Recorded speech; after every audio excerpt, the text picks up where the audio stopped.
Assalamualaikum warahmatullahi wabarakatuh. Yang saya hormati Pak Nur Hamid MSc selaku dosen pengampu mata kuliah Teori Sosial. Pertama-tama, izinkan saya untuk memperkenalkan diri saya. Nama saya Ida Nur Aini dengan NIM 1901046023. Saya dari Fakultas Dakwah dan Komunikasi, jurusan Pengembangan Masyarakat Islam.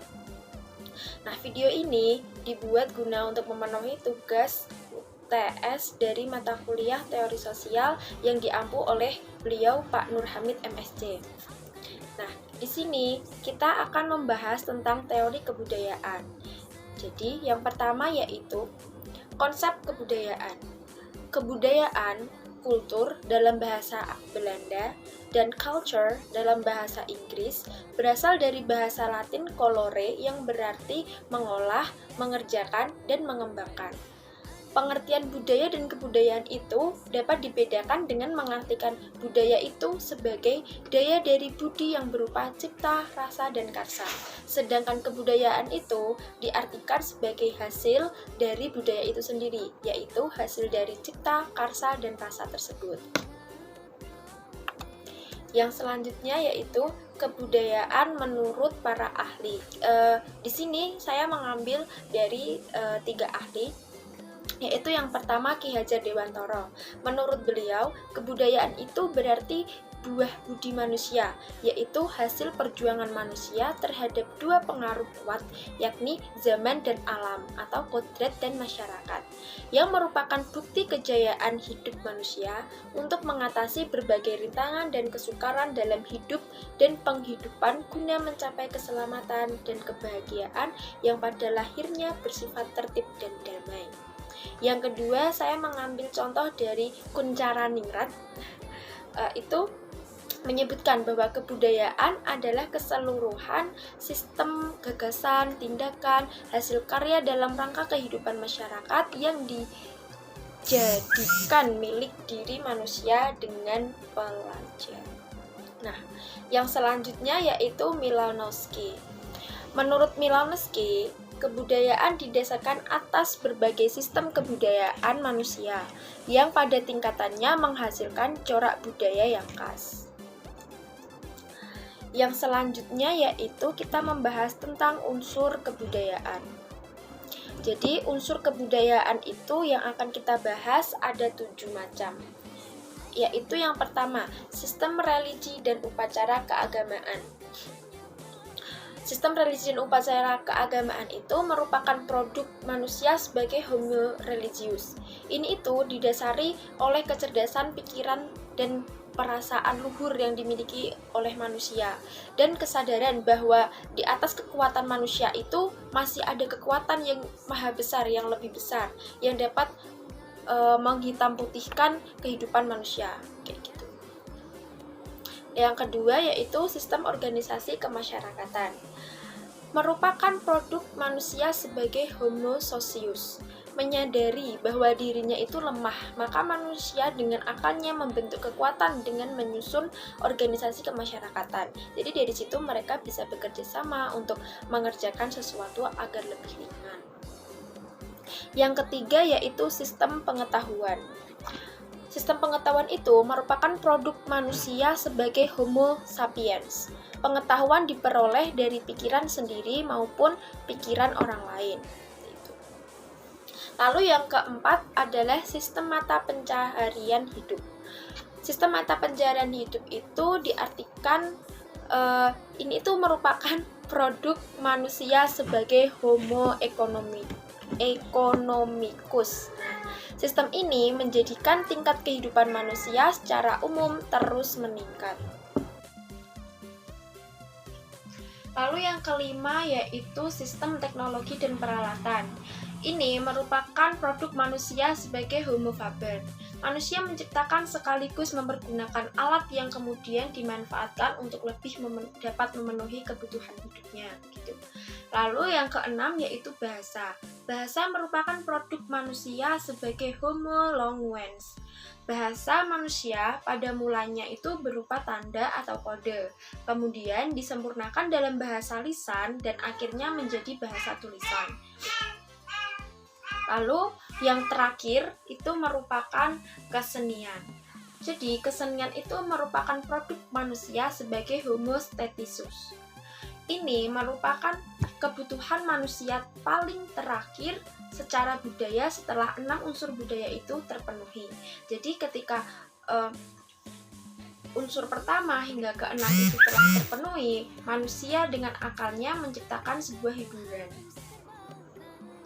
Lalu yang selanjutnya yaitu wujud kebudayaan. Menurut J.J. Honigman, dalam bukunya yang berjudul The World of Man, wujud kebudayaan itu ada 3. Yang pertama, yaitu wujud pertama adalah wujud ideal dari sebuah kebudayaan. Wujud kebudayaan sebagai suatu kompleks dari ide-ide gagasan, nilai-nilai, norma-norma, dan peraturan dan lainnya. Lalu yang kedua yaitu wujud kedua adalah sistem sosial mengenai pola dari tindakan manusia itu sendiri. Wujud kebudayaan sebagai suatu kompleks aktivitas dari serta tindakan berpola dari manusia dalam masyarakat. Lalu yang terakhir yaitu wujud ketiga disebut kebudayaan fisik. Wujud kebudayaan sebagai benda-benda hasil karya manusia. Lalu yang selanjutnya yaitu bentuk kebudayaan. Bentuk kebudayaan itu dibagi menjadi 2, yaitu material dan non-material.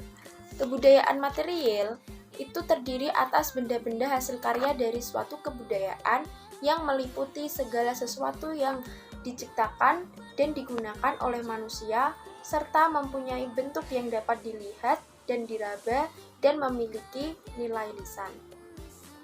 Itu contohnya seperti mobil, pesawat, kayak gitu. Lalu kebudayaan yang kedua yaitu kebudayaan non-material. Kebudayaan non-material itu terdiri dari kata-kata yang dipergunakan orang. Nah, hasil pemikiran adat istiadat, yakni seperti kebiasaan, norma-norma, kayak gitu.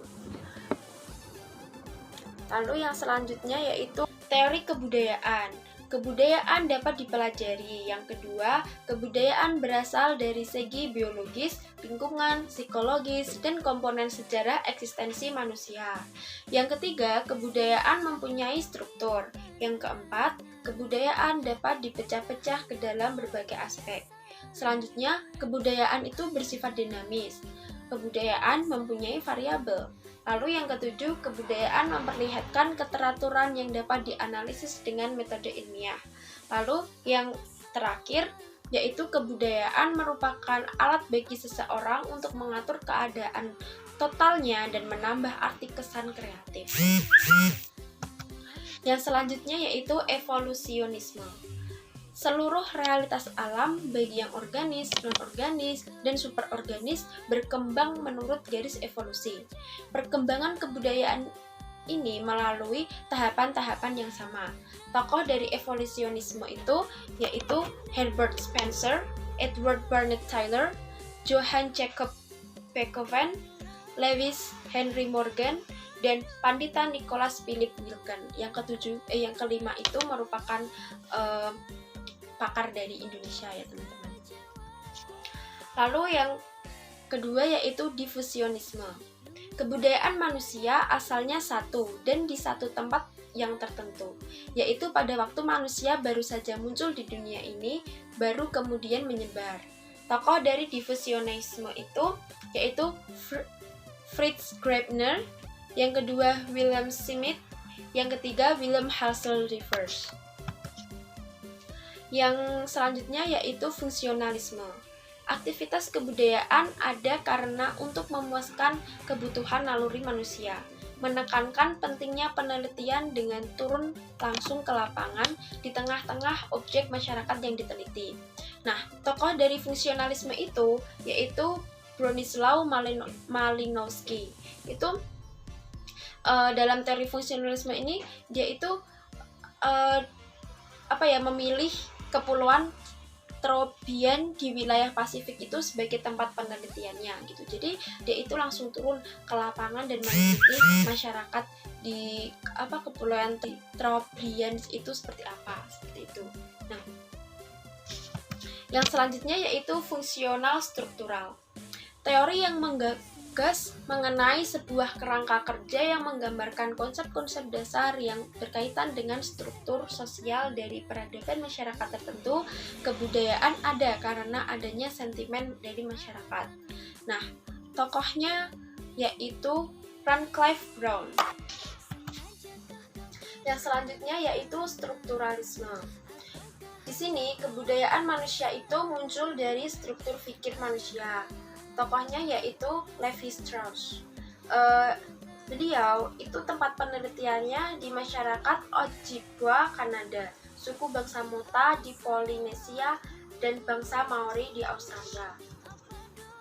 Yang selanjutnya yaitu etnoscience.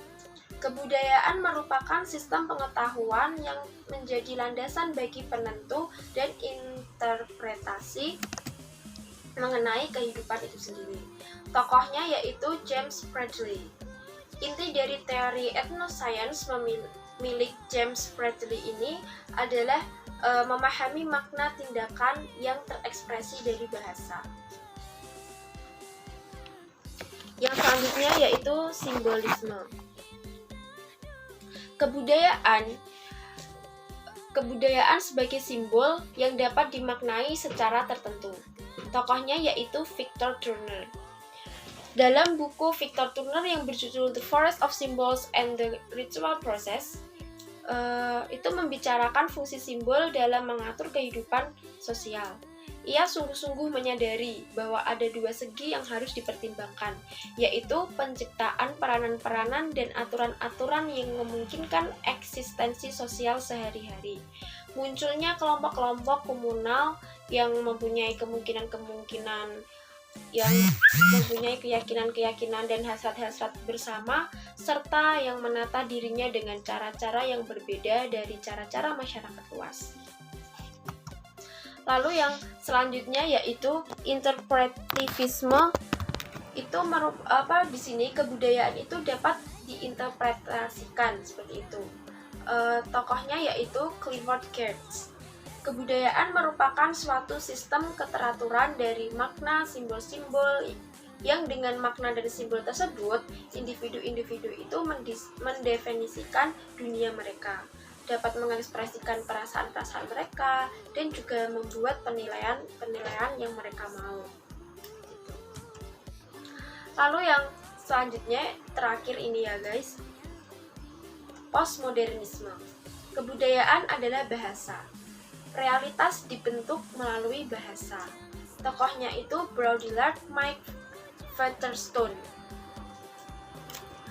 Secara sadar, Baudrillard ingin mengungkapkan terjadinya transformasi dan pergeseran yang terjadi dalam struktur masyarakat barat dewasa ini yang disebut sebagai masyarakat simulasi dan hiperrealitas. Sekian yang dapat saya sampaikan. Apabila banyak kekurangannya saya minta maaf. Ikan hiu makan Oreo. See you on the next video. Assalamualaikum warahmatullahi wabarakatuh.